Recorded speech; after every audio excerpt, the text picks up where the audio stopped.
আমি আমাদের সহকর্মী যারা এখানে আছেন আমি তাদেরকে বিনয়ের সঙ্গে অনুরোধ করব, আপনারা সবাই অত্যন্ত বিজ্ঞ নেতা, আপনারা দীর্ঘ সংগ্রাম আন্দোলন করে করে আজকে জেলা পর্যায়ে বিভাগীয় পর্যায়ে আপনারা নেতা হয়েছেন। একই সঙ্গে সেই কারণেই আপনারা যে একজন রাজনীতিবিদের আন্দোলন করাটা কোনো পেশা হতে পারে না, এটি হচ্ছে একটি রাজনৈতিক ব্যবস্থা বা সমাজ বাধ্য করে আন্দোলন করতে। অতএব আন্দোলন করেছি এটা কিন্তু কোনো বড় ধরনের কৃতিত্ব হতে পারে না। আন্দোলন করতে আমাকে বাধ্য করেছে একটি সমাজ, সেই সমাজের প্রতি যে মানুষের ঘৃণা, সেই ঘৃণা যাতে আমার ঘরে না পড়তায়, ভবিষ্যতে যেন আমি আবার এরকম একটা শাসন চালাতে পারি যাতে আমার বিরুদ্ধে কোনো আন্দোলন না হয়, এটাই কিন্তু আমাদের রাজনৈতিক নেতাকর্মীদেরকে খেয়াল রাখতে হবে, স্মরণ রাখতে হবে।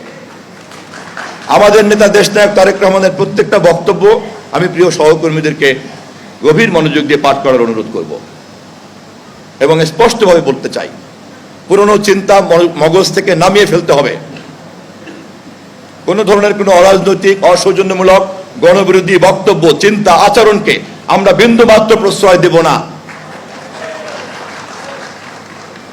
আমরা রাষ্ট্র মেরামতের যে কর্মসূচি আমাদের নেতা দিয়েছেন সেই আলোকেই রাজনৈতিক প্রক্রিয়ার মধ্যেও মেরামত করব।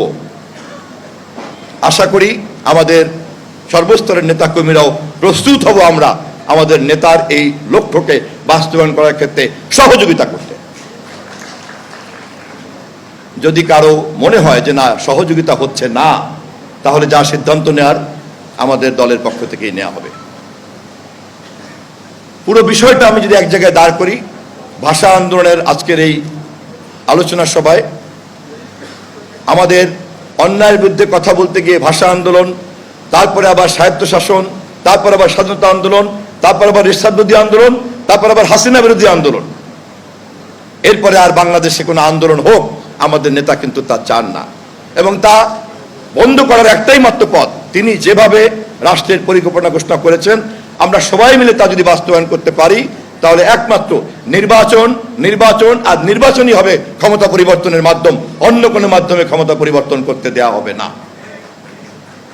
একটি মহলকে আমরা দেখেছি তারা মবকে প্রশ্রয় দেওয়ার চেষ্টা করেন, একটি মহলকে আমরা দেখি এমনকি প্রশাসনের গুরুত্বপূর্ণ পদের থেকেও গোপনে গোপনে অনেকে মবকে পৃষ্ঠপোষকতা করেন।